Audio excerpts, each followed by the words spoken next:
Yeah. You get gift baskets, get bathrobes, you get all sorts of really great things. You get invited to big parties. It was sort of like old Hollywood, you know? I like the structure more now because I hate meeting anyone. You do? I want to Oh, meet God. you on set. Give me the 90s any day. Like, but when agents especially like, hey man, when are we gonna get some FaceTime? Like, what? For what?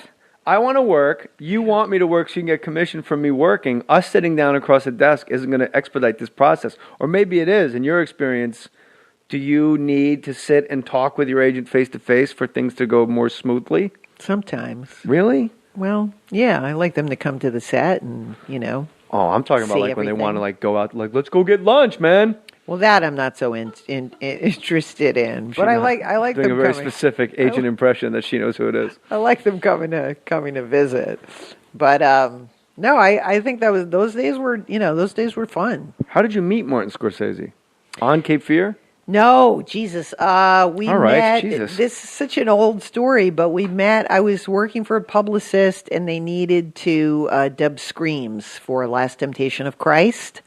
And his assistant at the time, Julia Judge, I'd given her my resume because I tried to get in the movie Last Temptation, and under special skills, it said blood curdling screams and milking a goat.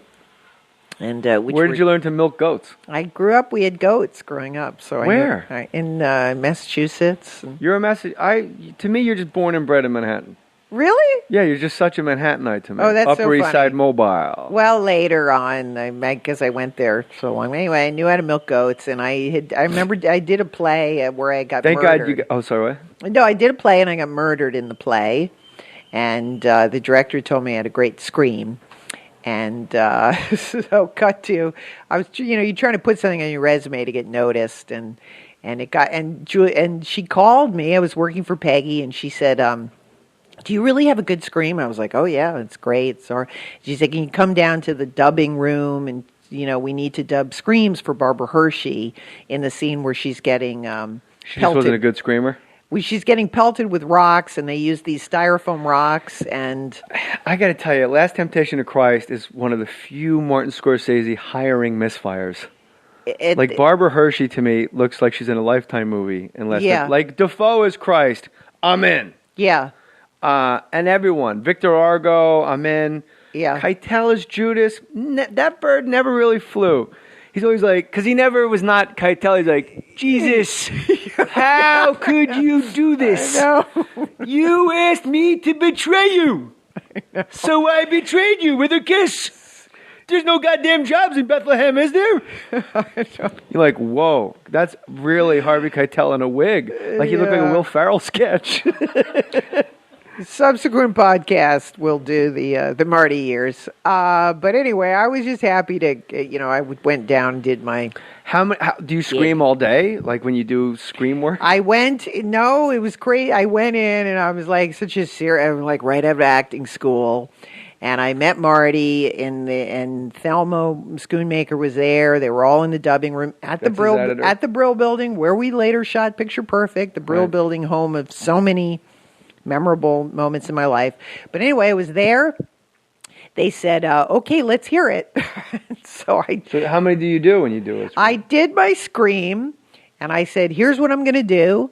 And I did my scream, and they said, that's horrible. How do you do that? I said, I work for Peggy Siegel. It's pretty easy. They all laughed.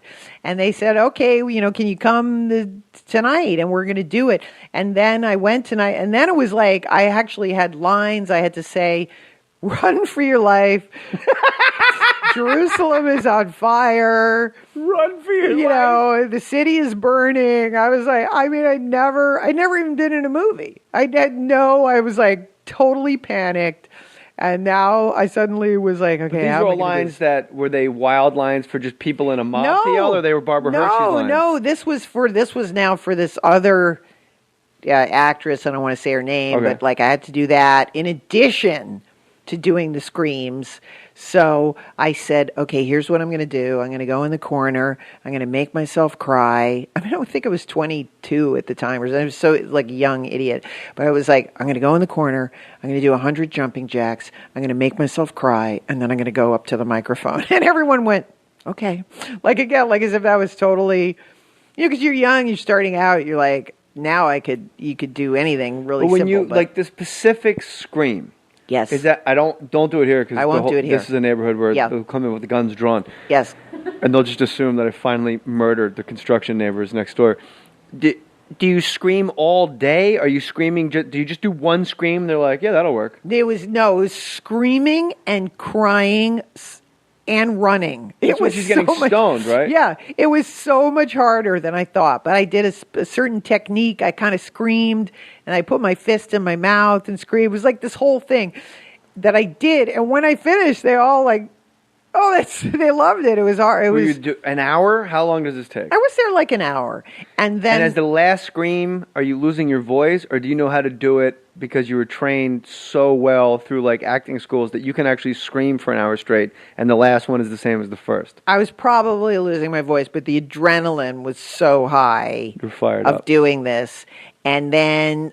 it was so weird because again they were like, "Well, thank you," and I didn't ask any questions or anything. I just left, and then the next day I got a call from same girl, Julia Judge, and she said, "Marty really likes you. He wants you to come back and maybe do some more voices on the show. You won't get paid, but it'll be a great opportunity to work with him." So it became this thing that for 2 weeks, You were like his personal Foley artist. I came down. We need to hear the sound of footsteps. If you could just do footsteps. That's what he said. He goes, "Do you think you could do like a person in the crowd, like just yell out? But these are children's stories. How can they help us?" And I was like, "Absolutely." He's like, "Do you think you could do like an old woman, like as if you're like a cripple?"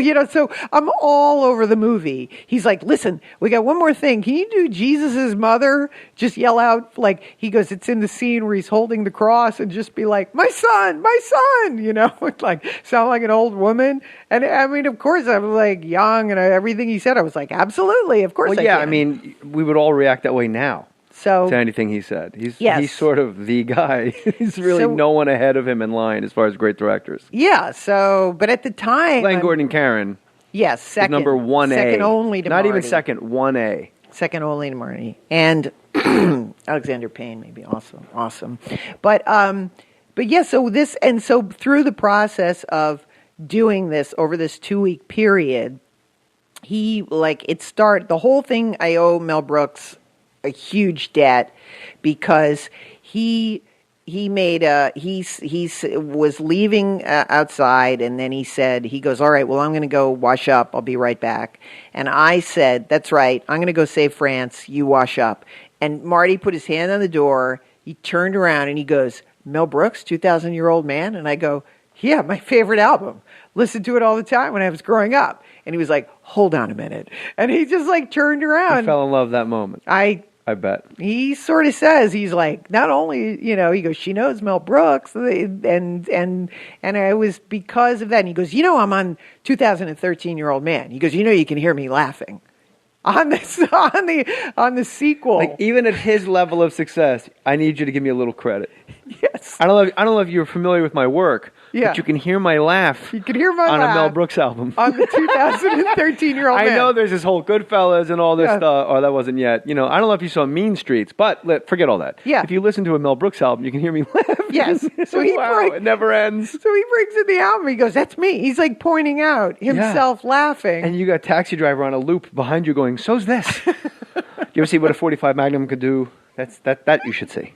That you should see. He was really great. There was Search and Destroy was this weird independent movie that I produced. Yeah, John Turturro. John Turturro. Yes. And I forget who the other guy was, and everybody's great in it. And Marty plays an IRS agent. Yes. And Griffin Dunn. Yes. Griffin. And he just keeps going, Griffin. Yeah.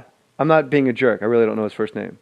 Griffin Dunn. Griffin Dunn. Yeah. And he's like, has no money. And Marty Scorsese is one of there's a couple directors that are perfect actors. Yes. And apologies to Clint, Marty is really at the top. And Quiz Show, he was so perfect. Yeah. And of course, the Taxi Driver. Don't turn the meter off. What do you do? I didn't tell you to turn the meter off. Turn the meter off. What are you doing? Did I tell you to turn the meter off? Don't turn the meter off. If I tell you to turn the meter off, then turn the meter off. But I didn't tell you to turn the meter off. See, but that's not my wife's apartment. And I can't finish the rest of the scene because because it's dirty. But in that Search and Destroy and Turturro, everyone was so funny in that movie. Walken, right?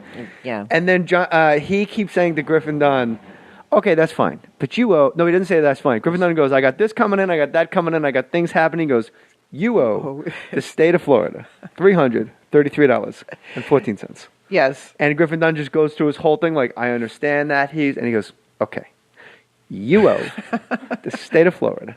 He just plays an IRS agent. Yeah, it was great. I said, you got to play this part. And this was a play. I had seen this play. Griffin Dunn was in the play.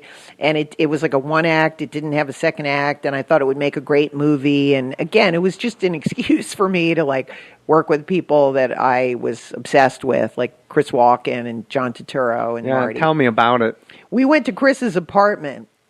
They were like, you're never going to get Chris Walken to be in this movie. I was like, we will get Chris Walken in this movie. And we went to his apartment, and we just sat down, and we just like beat him down. He was like, I'm not going to play this part. It's a villain. It's not going to, And the more we... Who's we? Who went in? Me and the director, David Sally, and I believe the writer at the time was Michael Almereyda. Howard Corder had written the play. And where is Chris's apartment? On the Upper West Side. The fans want to know this. And it's on the Upper West in one Side. of the caves up in Columbus Park. It's up on the Upper West Hang Side. upside down. It gets the brain flowing with blood. Chris this movie, just very briefly, the movie was amazing on so many levels, but one of the great things about the movie was that it was so low budget that we had no cars, and we used to get picked up by a PA who had to pick up me first, then Chris Walken, then Griffin Dunn, and we would carpool out to New Jersey. Yeah, Griffin, I'm tired of waiting for you.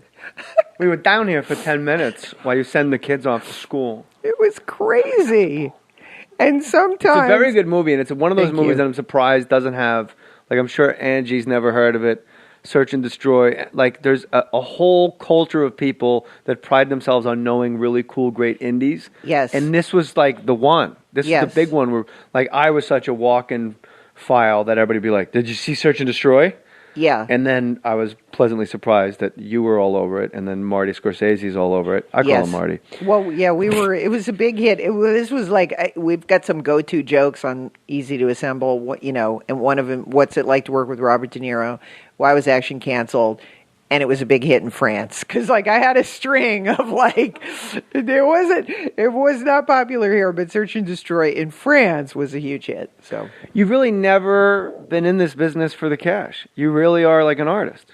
Yes, that's true. You are you are like just an old school hippie actress. Like, let's work with really cool people with these really neat words, and we'll carpool to set. Where I am going, I'll play Jeff Foxworthy's nephew with crazy and shout all my lines in a faux Southern. How much do I get paid? Oh, come on now, Jeff. That's just tomfoolery there.